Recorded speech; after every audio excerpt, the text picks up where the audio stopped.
देवा माझे मन लागो तुझे चरणी, संसार व्यसनी पडोने दे, नामस्मरण घडो संत समागम, वाहुगाची भ्रम नको देवा. कालची कीर्तन सेवा 12 पर्यंत चालली असं मला ताईंकडून कळालं, उन्नती ताईंकडून. किती भाग्यवान आहोत बघा आपण, इतके ज्येष्ठ वादक गायक कीर्तनकार मंडळी आपल्या आजूबाजूला आहेत. मला एक धाकटी बहीण मिळाली ताईंच्या रूपाने, मनापासून ताईंनाही मनापासून वेगळा नमस्कार करते. संत श्रेष्ठ पैठण निवासी वारकरी संप्रदायाचा खांब असलेले, भागवत धर्म मंदिराला ज्यांनी खांब दिला असे शांतीब्रह्म एकनाथ महाराज यांचा अत्यंत सुंदर सोपा उत्कृष्ट असा 4 चरणांचा अभंग आहे. मी नेहमी म्हणते तसं 2 चरण असणाऱ्यांसाठी लिहिलेला. विठ्ठल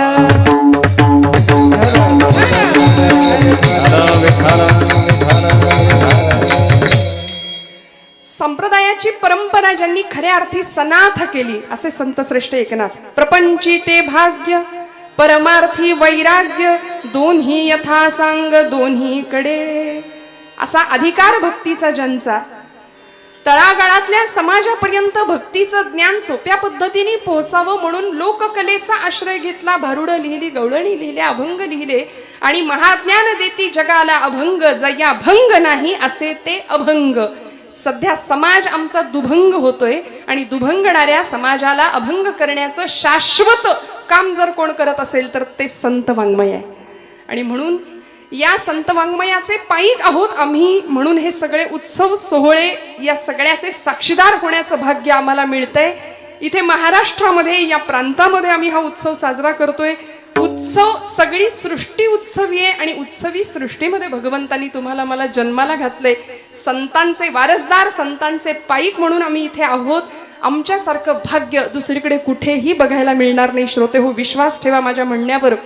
कीर्तन चांग होय अंग हरिरूप, असा भक्तीचा आगळा वेगळा आनंद ज्या एका माध्यमातून, ज्या एका भक्तीतून मिळू शकतो अशी नवविधातली सर्वश्रेष्ठ असलेली कीर्तन भक्ती.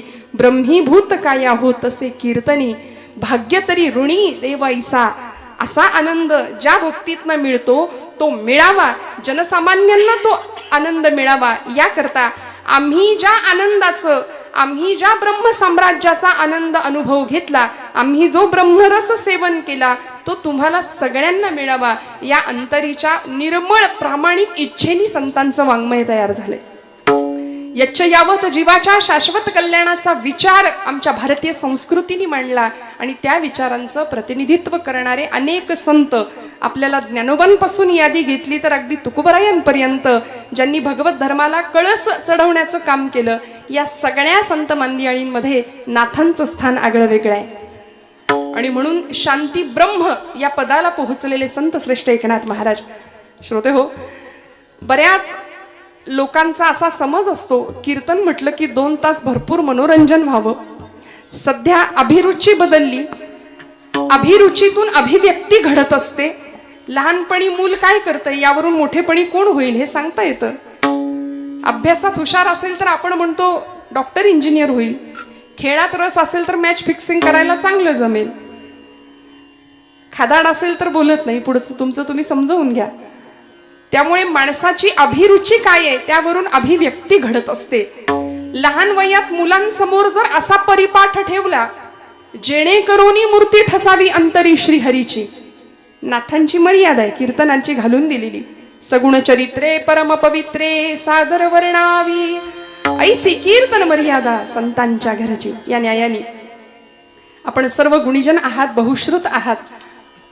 महिला वर्ग, काल आणि आज आपला दिवस आहे असं समजा, आहे की नाही. सगळ्या क्षेत्रात आपण पुढे आहे की नाही.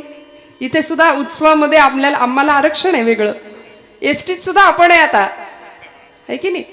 त्यामुळे कुठेही संकोच न करता, तुकोबराय म्हणतात संकोचोनी काय झालासे लहान करी आपोषण ब्रह्मांडाचे. कशाला संकोच करायचा, संकोच आमचं नुकसान करतो. त्यामुळे इथे कीर्तनात तर अजिबात संकोच नाही करायचा बरं. मोकळ्या गळ्यानी आणि मोकळ्या मनाने भजन करायचं. जेव्हा जेव्हा सांगेन विठ्ठल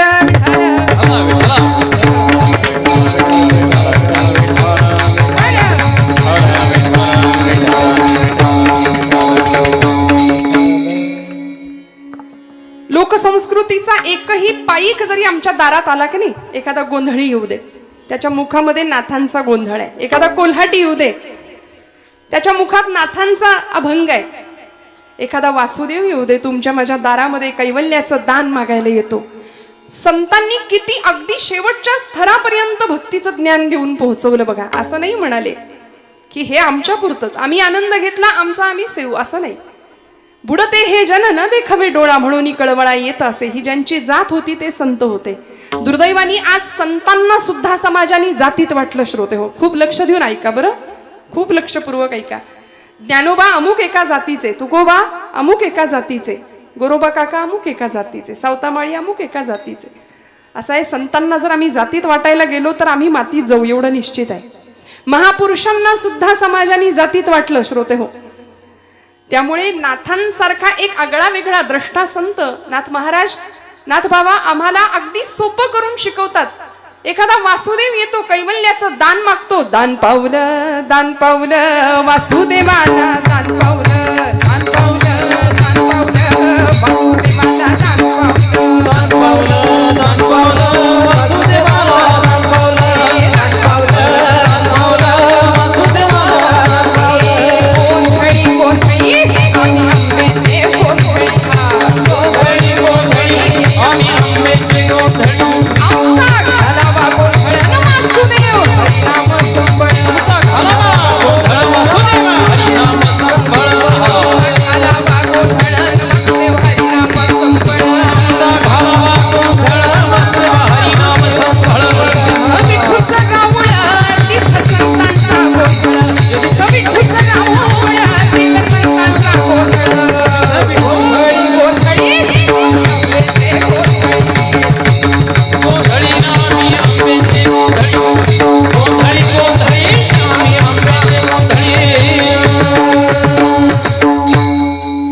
सोहम शब्दे बोलती. किती सोपं सांगितलं. प्रत्येकाला भक्ती सोप्या शब्दामध्ये नेऊन पोहोचवली. आणि याचं कारण असं आहे की अंतःकरणामध्ये कळवळा होता. समाजाचं कल्याण व्हावं, जगाच्या कल्याणा संतांच्या विभूती या न्यायानी देह कष्टविती परोपकारे. आणि म्हणून संत श्रेष्ठ एकनाथ महाराजांचा हा अभंग भगवंताकडं अत्यंत सुंदर स्वरूपाचं, उदात्त स्वरूपाचं मागणं मागणार आहे. मागणं कसं मागावं याचा आदर्श वस्तुपाठ देणारा सुद्धा आहे. कारण मागणं मागायला आम्हाला शिकवावं नाही लागत, आमची यादी तयार असते. संतांचं मागणं हे आमच्यापेक्षा वेगळं होतं. ज्ञानोबांचं मागणं वेगळं होतं, तुकोबांचं मागणं वेगळं होतं. समर्थ रामदास स्वामी तुकोबांना समकालीन असलेले संत मागणं वेगळं आहे. उदात्त मागणं जगाच्या पाठीवर संतान इतकं कुणीच नाही मागितलं. मागणारे तेवढ्या ताकदीचे होते आणि देणारे तेवढ्याच ताकदीचे होते. आज उपांत्य दिवसाची सेवा आहे म्हणून मागणी पर अभंग आहे. भगवंताकडं प्रसाद मागण्याचं हे कीर्तन, मागणी करण्याचं हे कीर्तन. नाथ बाबा आमच्या समोर वस्तुपाठ ठेवतात. देवाकडं काय मागायचं, कसं मागायचं, कशा पद्धतीचं मागणं मागायचं. माऊली म्हणते, जे खळांची व्यंकटी सांडो. इतकं दिव्य मागणं, ज्या हृदयामध्ये विश्वाचा अर्थ सामावले, विश्वाचे अर्थ माझ्या मनी प्रकाशले, अवघेची झाले देह ब्रह्म, असं सांगणारी ज्ञानोबा माऊली. जगाचं दुःख स्वीकारलं. रस्त्याने जाणाऱ्या या लेकराच्या झोळीमध्ये कुणीतरी भिक्षा घालावी, कुणीतरी खसकन झोळी ओढून घ्यावी, पीठ खाली सांडावर रेघोट्या ओढाव्यात, पिठात भरलेलं पीठ भरता येऊ नये म्हणून सांडलेलं पीठ. आणि अशा अवस्थेत जगानी संन्याशाची पोरं म्हणून विटंबना करावी, हिनवणी करावी. काय पाप केलं होतं असं? जगानी निंदा केली, अपमान केला. तुकोबर आहे, रस्त्याने निघाले तर लोक म्हणायचे याडा तुक्या चालला बघा. नाथबाबांची कमी नाही निंदा झाली. एखाद्या महाराच्या पोराला उचलून घेतलं नाथांनी म्हणून समाजाने वाळीत टाकलं नाथांना. क्रांतिकारक संत म्हणून ज्यांचा उल्लेख केला तर तो चुकणार नाही असे संत श्रेष्ठ एकनाथ महाराज, की ज्यांच्या अंगणामध्ये सगळ्या जातीच्या पंक्ती एकत्र बसायच्या. अमुक एका जातीमध्ये हा जन्माला आला म्हणून त्याला डावलायचं, अमुक एका जातीमध्ये हा जन्माला आला म्हणून त्याच्या हातचं पाणी मला चालणार नाही, हा मानवतेविरुद्ध केला जाणारा गुन्हा. सगळ्यात पहिल्यांदा याला फाटा फोडला तो संत श्रेष्ठ एकनाथ महाराजांनी. म्हणून क्रांतिकारक संत आहेत नाथ बाबा. आणि अशा नाथांचं कर्म बघावं, कार्य बघावं, की भगवंताला वाटावं. तुका म्हणे त्याचा देव सर्व भार, चालवी कामार होऊनिया. हा भक्तीचा अधिकार श्रेष्ठ झाला, सिद्ध झाला. आणि भगवंत आले, दारात उभे राहिले, म्हणले मला काम द्या. नाथांच्या वाड्यासमोर येऊन उभे राहिले, मला काम द्या. नाथबाबा म्हणले कोण तू? म्हणले लांबून आलोय, नाव श्रीखंड्या. श्रीखंड्या? 12 वर्ष नाही, तब्बल 36 वर्ष भगवंत राबले नाथांच्या घरी. सेवा नाही केली बर का, राबले हाच शब्द बरोबर आहे. कारण उत्सवामध्ये सेवा आम्ही करतो, त्यामध्ये सुद्धा ठरवून दिलेलं, नेमून दिलेलंच काम करतो. पण राबणं ही अवस्था आहे, ती भगवंतांना विचारावी. राबले. विठ्ठल म्हणून नाथांच्या घरी राबले 12 वर्ष, केशव म्हणून 12 वर्ष राबले, आणि श्रीखंड्या म्हणून 12 वर्ष राबले. नाथांनी विचारावं, बाबा कशा करता आलायस? नाथ बाबा, तुमचे कष्ट आम्ही बघितले. रोज गोदावरीचं पाणी आपण आणता, रोज एवढ्या उतारावरनं कावड घेऊन येता, घरामध्ये पंक्ती बसतात जेवायच्या. तुमचे कष्ट बघवत नाहीत, भगवंतापर्यंत तुमची सेवा पोहोचलीये. आता मला तुमच्यासाठी काहीतरी हातभार लावू द्या. भगवंत ऋण शिल्लक ठेवत नाही भक्ताचे. मोरोपंत नावाचे एक पंडित कवी होऊन गेले, त्यांची आर्य आहे. ऋण तरी मुठभर पोहे, त्याच्या व्याजात हे मनगरीती. काय हो, ऋण म्हणून काय घेतलं भगवंतांनी, व्याज म्हणून काय होतं? पोहे. त्याच्या व्याजात हे मनगरीती. हेम म्हणजे सुवर्ण. कर्ज घेतलं, ऋण काय घेतलं? पोहे. आणि त्याच्या व्याजात काय दिली? सुवर्णाची नगरी. मग आता मुद्दलाचं काय झालं? मुद्दलात मुक्ती दे ही कोण्या साहुकारीची रीती. असा सावकार कुठं बघितलाय का हो, की मुद्दल म्हणून मुक्ती देऊन टाकली, व्याज म्हणून हेमनगरी देऊन टाकली. देव शिल्लक ठेवत नाही ऋण. भक्तीचं ऋण वाढत गेलं, कर्ज वाढत गेलं. म्हणून भगवंत आले श्रीखंड्या म्हणून, म्हणले मला काम द्या, काहीही करून काम द्या. नाथ बाबा म्हणले इतके सेवक दास दासी नोकर चाकर आहेत बाबा रे, माझ्याकडे नाहीये काम तुझ्या करता राजा.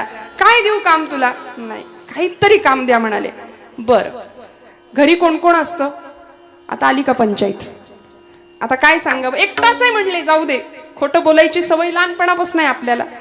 मी एकटाच आहे म्हणाले. एकटाच आहे? बर, तुझं लग्न नाही झालं म्हणजे ठीक आहे, लग्न करून देऊ. अजून टेन्शन आलं देवाला. आधीच लोक ओरडतात 16,108 म्हणून, आता अजून हे कलम एक वाढवणार. म्हणले जाऊ दे, आत्ता पुरतं तरी हो म्हणतायत का नाही, राहूया इथेच, काही हरकत नाही. मज न लगे सर्वथा वेतन, पोटा पुरते देई अन्न. मला काही नको म्हणाले, वस्त्रे द्यावी जीर्ण शीर्ण, काही नको. तुमची जुनी झालेली कपडे मला वापरायला द्या, पोटभर मिळेल एवढं जेवण द्या, मला काही नको नाथा, काही नको, मला फक्त काम करू द्या. राहिले, नुसते राहिले नाही, राबले. द्वारकेची मूर्त एकनाथा घरी, पाणी वाहे हरी कावडीने. श्रीखंड्या चंदन उगाळून करी, वस्त्र गंगा तिरी दूत असे. सगळी सेवा केली भगवंतांनी नाथांची, सगळी. राबले अक्षरशः. आवडीने कावडीने प्रभूने सदनात वाहिले पाणी, एकच काय वदावे पडल्या कार्यात वाहिले पाणी. प्रत्येक काम केलं नाथांच्या घरी. गिरिजामाईंच्या सुद्धा सेवेत, स्वयंपाकघरात प्रत्येक सेवेत हजर. सगळं काम करावं, सगळं काम. स्वतःच्याच पूजेकरता स्वतः चंदन उगळून द्यावं, स्वतःच्याच पूजेकरता स्वतः फुलं आणून द्यावीत. नाथांच्या भोजनाची वेळ झाली की पाटपाणी घ्यावं, ताट घ्यावं, वाढावं. नाथांचं भोजन झालं की उष्टी खरकटी उचलावीत. नाथांची विश्रांतीची वेळ झाली की अंथरूण घालून द्यावं. नाथ झोपले की त्यांचे पाय चेपावेत. 12 वर्षात नाथांनी श्रीखंड्याला कधी झोपलेलं पाहिलं नाही, कधीच नाही. अखंड सेवा, अखंड सेवा, अहोरात्र. आणि ज्यावेळी नाथांना कळालं की माझ्या घरी राबणारा दुसरा तिसरा कुणी नाही, श्रीखंड्या म्हणून राबणारा अनंत कोटी ब्रह्मांड नायक द्वारकेचा राणा गोपाल कृष्ण माझ्या घरी राबतोय, कळालं तेव्हा लोटांगण घेतलं. म्हणले भगवंता तडफडून मेलो असतो तर बरं झालं असतं. इतकी सेवा केली, माझी उष्टी खरकटी काढली, उष्टावळ्या उचवल्या, माझे पाय सुद्धा चिपून दिले भगवंता, त्यापेक्षा तडफडून मेलो असतो तर बरं झालं असतं म्हणले देवा. भगवंतांनी नाथांना उठवलं आणि कडकडून आलिंगन दिलं, कडकडून. आणि म्हणले नाथा मागा काहीतरी, आता काय हवंय तुम्हाला? नाथ महाराज म्हणले नको देवा, काही नको, काहीही मागत नाही त्याला खरं भक्तिप्रेम म्हणतात बरं का. तुमची माझी यादी तयार असते. मगाशी मी म्हटलं ना 10 रुपयाची नोट आम्ही दानपेटीत टाकतो. परवा मावशी म्हणले यंदा पोरीचं जुळू द्या. 10 रुपये नेटपॅक तरी येतो का तेवढ्यात? इतकी यादी असते. घेशी देवा देशी ऐसा अससी उदार, नामदेव महाराज म्हणतात ना. तू तो उदारांचा राणा, तो द्यायलाच बसलाय हो. पण घेणारा माणूस कसा आहे, तो कुठल्या अपेक्षेने आलोय हे न कळण्या इतका तो काही वेडा नाही. चीटी के पाव में घुंगरू बजे वो भी नाद श्री रघुनाथ सुने, इतकं त्याचं आमच्याकडे लक्ष आहे. आम्हाला वाटतं त्याला काही कळतंय. पण म्हणून म्हटलं, महाराज म्हणाले हेची दान दे गा देवा, तुझा विसर न व्हावा. आम्ही म्हणतो हेची दान दे गा देवा आणि लाखभर रुपये पगार व्हावा, जमल्यास इन्कम टॅक्स बुडवता यावा, त्यातूनही सही सलामत सुटलो तरच गुण गाई ना आवडी. माऊली म्हणते विश्वात्मक भगवंताकडे जे खळांची व्यंकटी सांडू, तया सत्कर्मी रती वाढो, भूता परस्परे पडो मैत्र जीवांचे, इतकं उदात्त मागणं. समर्थ म्हणाले कल्याण करी रामराया जनहित विवरी.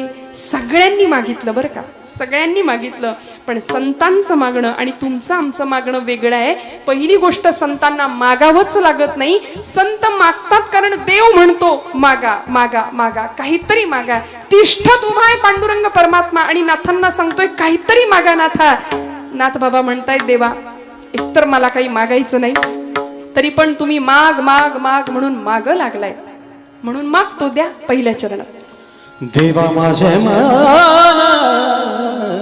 लागो तुझे चरण,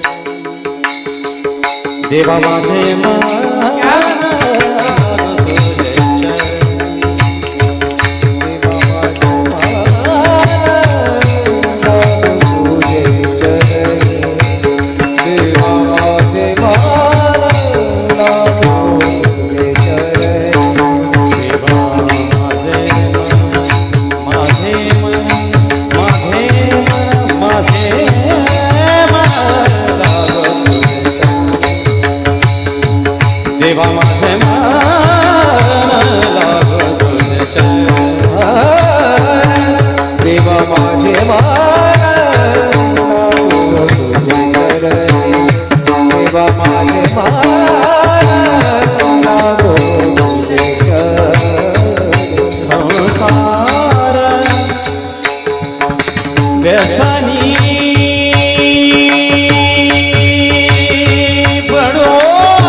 देवा माझे मन लागो तुझे चरणी, संसार व्यसनी पडो नेदी, नामस्मरण घडो संत समागम, वावुगाची भ्रम नको देवा. नाथांनी मागणं मागितलं.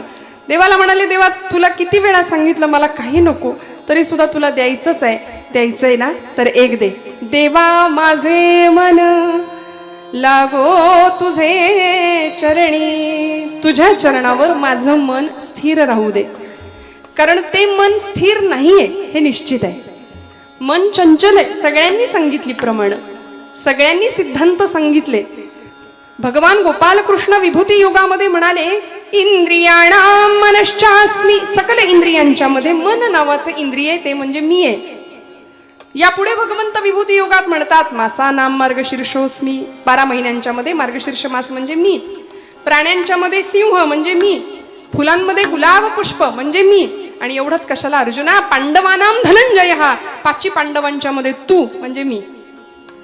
भगवंतांची भगवद्गीता असा अर्जुन आमच्यासारखं नव्हता ऐकत. आम्ही कसं कीर्तनात एखादी डुलकी लागली तरी काही हरकत नाही. काही माणसं फार हुशार असतात, अशी जागा हेरून बसतात. इथं तसं नाही बरं. आम्ही इथलं तिथं कधीच सांगत नाही. देवर्षी नारदांची गादी आहे. नारदांचा स्वभाव काय आहे? इकडचं तिकडं, तिकडचं इकडं, असे आहे की नाही. पुराणामध्ये त्यांच्या कथा आपण ऐकतो. तसं आम्ही इथल्या गोष्टी तिकडे साताऱ्याकडे जाऊन सांगू फार तर, इथलं इथं नाही. त्यामुळे इथे मस्त फ्रेश चेहऱ्याची माणसं आहेत. रिलॅक्स बसा बरं का, काही टेन्शन नाही. प्रपंचातल्या सगळ्या बरं का, आजी मावशी आत्या सगळ्या महिला वर्ग आमचा इकडेच फार व्याप असतात हो, आहे की नाही. आमच्या वर्गाला फार टेन्शन असतं सगळ्यांचं. बघा ना, रांधावाडा उष्टी काढा, सगळं आलं गेलं बघा, घरातलं बघा, बाहेरचं बघा, सगळं करावं लागतं की नाही. म्हणून मी तुमच्या वर्गाला मुद्दाम सांगते, सगळं सोडा. 2 तास फक्त आपल्या करता आतमध्ये बघायचं आपण आपल्या. तुकोबरायांनी केला ना, तुका म्हणे होय मनाशी संवाद आपुलाची वाद आपणासी. आत्मशोधाची धडपड होती महाराजांची. तो आपलाच आपला शोध घेता येतोय का याचा विचार करूया. आणि सगळ्या विवंचना, घरामध्ये सासू आहे, सासरा आहे, दीर आहे, भाऊज आहे, नणंद आहे, सगळे, त्याच सगळ्या गोष्टी परत कीर्तनात ऐकायची फार इच्छा असते काहींना. इथं सासू आली पाहिजे, सून आली पाहिजे, पण इथे मला तसं काही जमत नाही बरं का. त्यामुळे माझ्याकडून अपेक्षाही तशी करू नका. खूप लक्ष देऊन कीर्तन ऐका. प्रपंचातल्या सगळ्या गोष्टी प्रपंचातच ठेवा. प्रपंच फार आवडीनं करतो आम्ही, परमार्थ जमला तर सवडीने करतो. त्यामुळे वास्तविक झालं पाहिजे उलट. नाथांनी काय मागितलं? देवा माझे मन लागो तुझे चरणी, मन तुझ्या चरणावर लागू दे. म्हणजेच मन लागत नाही हे निश्चित आहे. कारण आमच्या खानदेशातल्या अत्यंत माझ्या आवडत्या कवयित्री निसर्ग कन्या बहिणाबाई काय म्हणाल्या? मन वढाळ वढाळ उभ्या पिकातल ढोर, मन वढाळ वढाळ उभ्या पिकातल ढोर,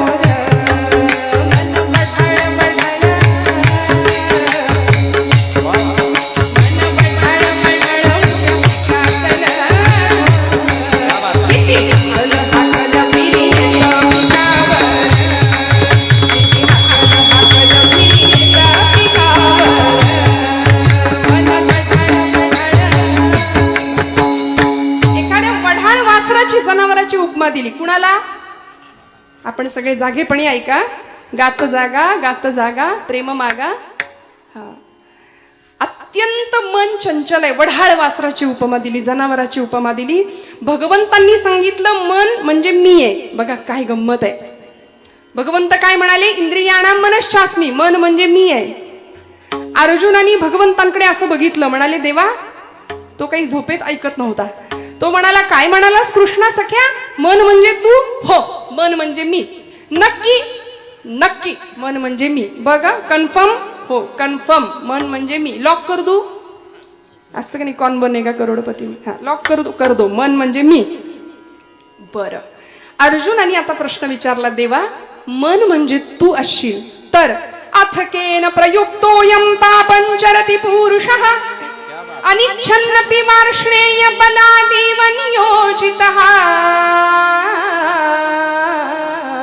अथ केन प्रयुक्तोयम पापंचरति पुरुषः. अथ केन, का? माणूस पाप का करतो? थोडक्यात माणूस पाप कर्माला प्रवृत्त का होतो जर मन म्हणजे तू असशील तर देवा?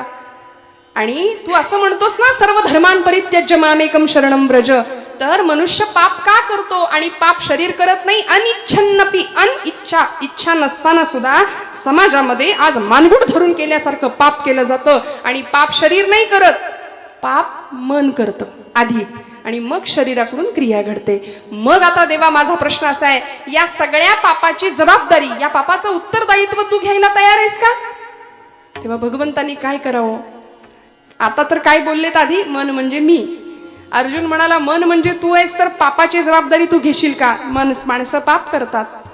देवानी हात वर केले, म्हटले हे बघ अर्जुना, तुझ्या त्या पापाशी माझा संबंध नाही आणि पुण्याशी नाही. काम एष क्रोध एष रजोगुण समुद्भवा महाशनो महापाप्मा विध्येन मिह वैरिणम रजस्तवश्च मनसो द्वंश दोषा उदारतो. जे मन रजतमांच्या आहारी गेले, कामक्रोधादी विकारांच्या आहारी गेले, ते मन म्हणजे मी नाही. ते मन म्हणजे मी नाही. मग अत्यंतिक शुद्धता पावित्र्य ज्या ठिकाणी आहे ते मन म्हणजे मी आहे. अर्जुन तरीही ऐकेना, 4 डिग्र्या लावल्या या मनापुढे. चंचलम ही मनः कृष्ण प्रमाथी बलवदृढं तस्याहं निग्रहं मन्ये वायोरिव सुदुष्करं. चंचलम ही मनः कृष्ण प्रमाथी बलवदृढं 4 डिग्र्या लावल्या. मन कसं आहे? हे मन चंचल मोठे मोठे,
मन भगवंत म्हणतात सगळं खरं बाबा, तुझं सगळं म्हणणं बरोबर आहे. मन चंचल आहे, हट्टी आहे, उन्मत्त आहे, ऐकत नाही. आई वडिलांच्या तक्रारी असतात की नाही, पोरग काही केल्या ऐकतच नाही. कार्ट आपण म्हणतो की नाही, काही केले ऐकत नाही. म्हणलं बहिरा आहे का? ऐकत नाही म्हणजे बहिरा आहे असं नाही. सगळं सांगितलेलं ऐकतो, पण बाळ्या उठ, बाजारातनं दूध घेऊन ये, कोथिंबीर घेऊन ये. नाही जात, जा. हे म्हणजे ऐकत नाही, हो की नाही? हा, उठ, वेड पिक्चर लागलाय टीव्हीवर, लगेच बघायला उठेल. हे कसं ऐकेल? या मनाचं असंच आहे, या मनाचं असंच आहे. म्हणून या मनाला माऊली म्हणते, या मनाचे नि एकनिके जे देखलिया ठाया सोके मग अनुभव सुखची कौतुके दावीत जाईजे. या मनाच्या ठिकाणी भगवंताचं अधिष्ठान असावं आणि ते मन कुठे धाव घ्यावं? आता कोठे धावे मन तुझे चरण देखलिया, भाग गेला क्षीण गेला अवघा झाला आनंद. मना तेथे धाव घेई, मना तेथे धाव घेई, मना तेथे धाव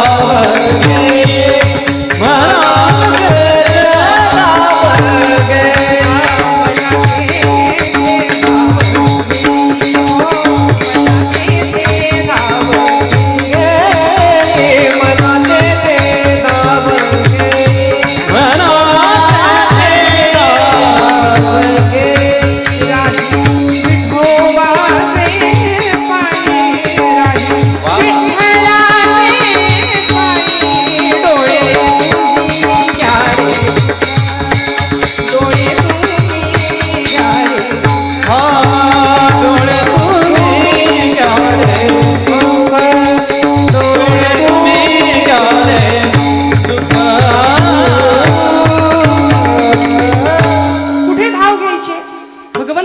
पायाजवळ.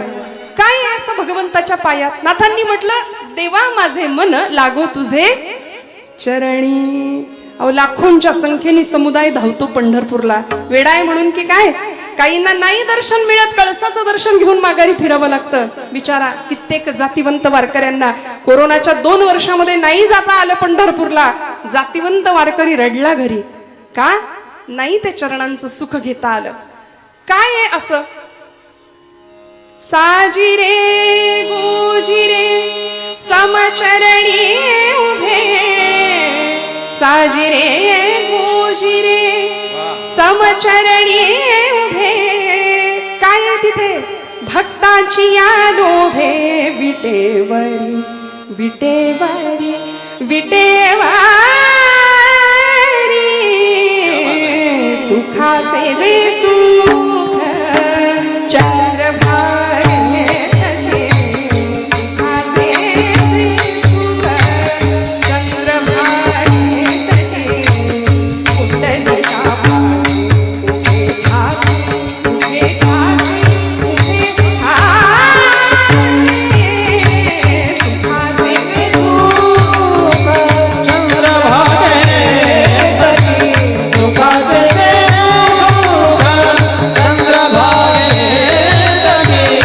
कुंडलिका पाशी उभे ठाके, उभे ठाके, उभे ठाके. सुखाचे जे सुख चंद्रभागे तटी, सुखाचे जे सुख